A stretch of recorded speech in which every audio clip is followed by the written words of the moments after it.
होते हैं, share holder जो होते हैं, उनके प्रोटेक्शन में उनको ध्यान में रखते ज्यादा बनाता है, सेफ रखते हुए। इसीलिए कंपनी पर चार्ज ज्यादा किया है, 12% कंपनी शेयर होल्डर को देगा, और अगर कंपनी को लेना बनता है शेयर होल्डर से तो 10% देगा।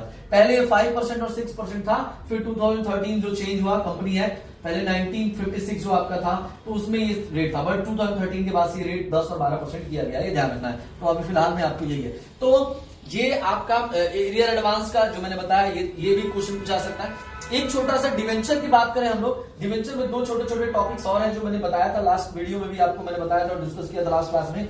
एक था आपका, उसमें था टॉपिक मैंने जो बताया था कि issue of debenture on the condition of redemption. इसमें 6 केस होते हैं, 3 इशू साइड में, issue at par, issue at premium, issue at discount, और रिडीम्पशन जो होता है वो 2 ही केस में होता है, पार और प्रीमियम। डिस्काउंट पे रिडीम्पशन हम नहीं करेंगे। अगर इशू के टाइम में हम किसी को बोल देंगे कि हम आपसे लेंगे ज्यादा और देंगे कम, तो हमको देगा ही नहीं, लोन देगा ही नहीं, डिवेंचर हमसे परचेज ही नहीं करेगा। दैट्स व्हाई हम करते हैं।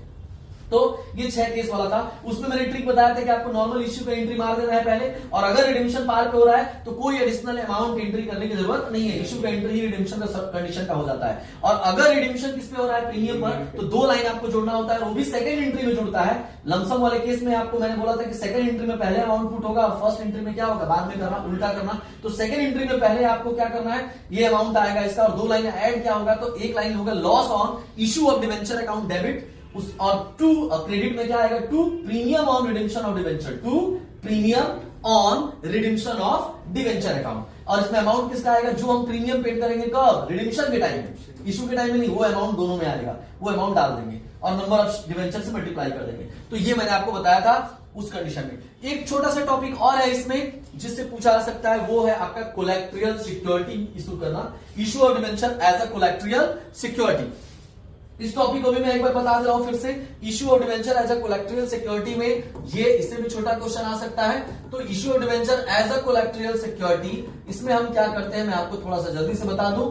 इसमें क्या किया जाएगा, इसमें आपको ध्यान रखना है कि पहले इसका मीनिंग समझ लीजिए कि होता क्या है। तो जल्दी से मैं बता रहा हूं कि issue debenture as a collateral security issue करने का मतलब होता है कि कंपनी रियल में डिवेंचर इशू पब्लिक को नहीं करता है।